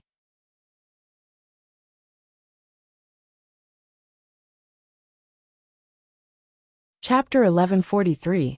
Leah stuck out his tongue and licked Gu Mingming's face, saying, "Here, just like this." Similar to how dogs express their love? Yeah, orcs still had some beast genes in them. Licking should be the most direct way for them to express their love, right? But it was so embarrassing. Gu Mingming felt that she could not do it. "You don't like it?" Lee's gaze was blurry, with a tinge of infatuation and drunkenness. He stuck out his pink tongue and licked the tip of Gu Mingming's nose, saying, "I like Gu Mingming so much. Why can't Gu Mingming like me a little too?" Gu Mingming felt all the bones in her body go limp after being licked by Leah. "Don't stop fooling around." Leah paused, then sniffed. He suddenly smiled and hooked Gu Mingming's chin with his index finger, saying, "I can smell the scent of the fox seductive fragrance. My Gu Mingming is aroused, because of me, right? You like me licking you?" No. Gu Mingming wanted to kill herself. Leah was clearly teasing her unconsciously when he was drunk, but her damn body actually reacted. Gu Mingming despised herself harshly in her heart, and kept telling herself to stay calm, stay calm. It was a perverted act to lay hands on someone who was not in his right mind. She was a good wife from a good family, she would not do such a thing. Leah bit Gu Mingming's lips. Hearing Gu Mingming gasping in pain, he seemed to be smiling happily, wiping away his tears and curling his lips, saying, "Punish you? Who asked you not to tell the truth?" Gu Mingming, you're not good. You secreted so much fox seductive fragrance when I licked you. The last time. When I licked here. The concentration of the fox seductive fragrance almost made me lose consciousness. His slender fingers gently wiped Gu Mingming's lips, asking, "Did I bite you?" It's all red, it must be painful." As he said, he pulled Gu Mingming's hand and placed it on his chest, saying, "If you're in pain, I feel the pain too. Damn, don't bite me if you're feeling heartache." Moreover, what kind of scene was that when he said that he felt heartache and smiled at the same time? Seeing that Gu Mingming was not saying anything, Leah blinked his eyes, as if his brain was broken, and he was trying hard to organize his thoughts. After a long while he finally said, "Why don't I lick you? You can lick me after you're happy." Gu Mingming was really speechless. They were not even two damn dogs. Why were they licking? Gu Mingming hardened her heart, and thought if she should just release some beast pressure to make Leah faint. But before she could do anything, she heard a sound from the side. When she looked up, Elvis, who was lying on the ground like a corpse, was already standing there with his hands behind his back. He was looking down at Gu Mingming, who was lying on the ground under Leah. "Xiaoming, get up." Elvis's voice was cold, and his expression was sinister.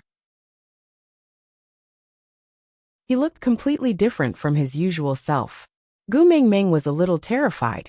Could it be that she developed a second personality after drinking? She pushed Leah, but Leah just lay on Gu Mingming's body, refusing to get up. Gu Mingming had no choice but to look up at Elvis. In the end, the moment she met his eyes, she felt her body becoming lighter. Leah was thrown out by Elvis in a parabola trajectory, crashing heavily against the cave wall. Elvis then lifted Gu Mingming up and said coldly, "I said get up." Damn, Elvis looked so scary after drinking. Could it be that he was going to commit domestic violence after drinking? Aside from the topic, these two fellows passed out after one drink. Their styles after getting drunk were completely different. Yeah, everyone can look forward to what kind of jokes these two fellows would make tomorrow.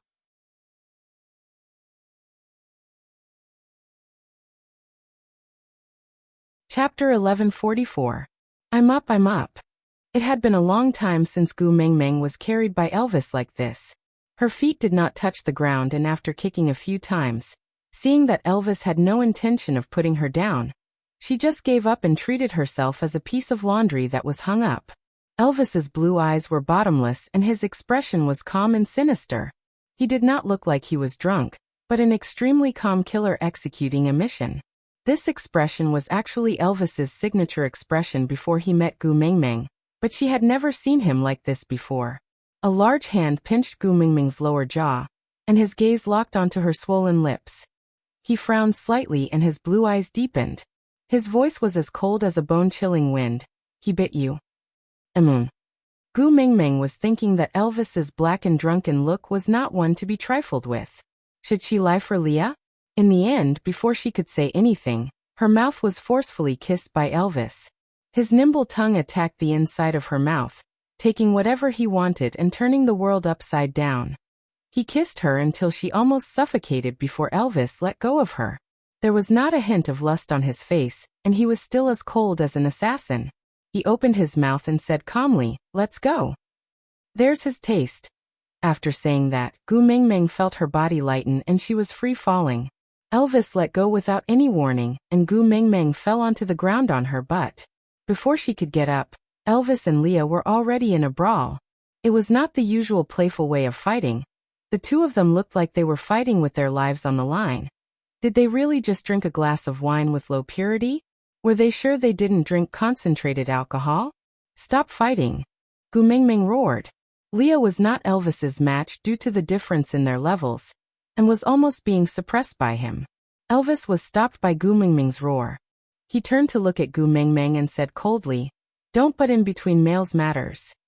After saying that, he threw another punch at Leah. Gu Mingming face-bombed.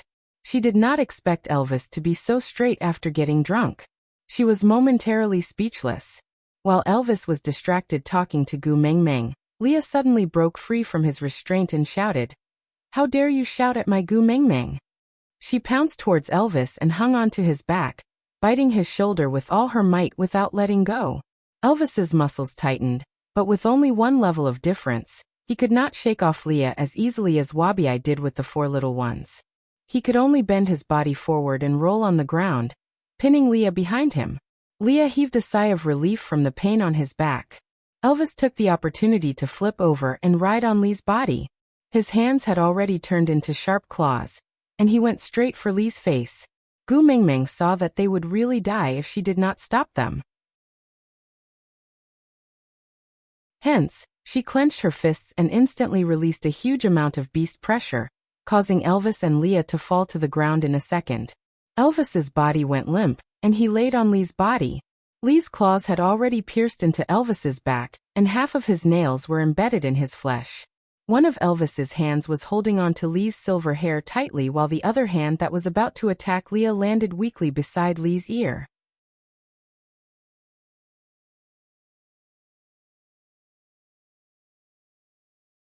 Chapter 1145. Gu Mingming sighed. Forget it. These two fellows had real fur on their bodies, and they would not feel cold, even if they slept on the floor. Just let them be. Gu Mingming shook her head helplessly, and poured herself another glass of grape wine. She tasted it carefully, and it tasted really good. Moreover, the purity was really not high. She did not know why the two of them were so drunk. After drinking 2 to 3 glasses, Gu Mingming felt tipsy, so she covered the glass and climbed back into bed to sleep. She did not know how long she slept in a daze. But when Gu Mingming woke up, Elvis and Leah had not woken up yet. The two of them were still in the same position as when they were fighting, but now they seemed to be more intimate. Elvis loosened his grip on Lee's hair, so he was no longer in a state of grabbing, but, my hand that went through your silver hair. His other hand that was originally going to attack Leah had now gone through the back of Lee's neck and was used as a pillow under his head. Lee's claws that were originally stuck in Elvis's waist had loosened a little, and his nails had already been pulled out from his flesh. But now, his two arms were wrapped around Elvis's waist, as if he was hugging him. For long legs were intertwined and the beast-skin dress had already become crooked during the fight. It was a pathetic and ambiguous scene, and it was half covered and half exposed, making it even more tempting for one's imagination. Gu Mingming was stunned for a long time. She stared blankly at this scene that was even more seductive than a calcium film. Blood flowed down her nose uncontrollably. Elvis and Leah were traumatized by Gu Mingming's blood because of the scene of Gu Mingming's difficult labor when she gave birth to Kanwu, and how Snakel carried Gu Mingming back in the Snake King Valley. So the moment they smelled her blood, the two of them woke up in shock. The first second after they opened their eyes, they were in a daze. Then shock. Elvis and Leah originally thought that they were hugging Gu Mingming, so their first reaction when they opened their eyes was to stare at each other affectionately. But with just one look, the two of them were petrified. They immediately bounced back, as if they were electrocuted. Then, the two of them peeked at Gu Mingming in unison. Seeing the blood dripping from her nose, he gritted his teeth in anger, but there was nothing he could do. Elvis hugged Gu Mingming in his arms and supported the back of her head with his hand to raise her head. Leah, on the other hand, quickly went to the door and dug out 2 large chunks of snow, using his body to melt it into water, before patting it on Gu Mingming's forehead and nose bridge. The temperature of the snow was very low. After Leah melted the snow with his hands were also very cold. When he touched Gu Mingming's skin, there was an icy feeling, and it was very comfortable. Gu Mingming squinted her eyes and giggled foolishly while Elvis and Lee's faces darkened even further. Erase whatever you're thinking about right now. Leah smacked Gu Mingming's forehead as he commanded, almost gritting his teeth. Gu Mingming feigned ignorance and smiled. What am I thinking? I wasn't thinking about anything. Leah looked at Gu Mingming coldly and pinched her little nose. You have a nosebleed when you didn't think of anything? Gu Mingming held back her laughter. She looked at Elvis and then at Leah. Then, she stuck one hand into Lee's hair, and the other around his neck. She looked at Leah lustfully and asked, Are you trying to make me forget about this? You're tuning in to the Lee May's Sword of Destiny YouTube channel.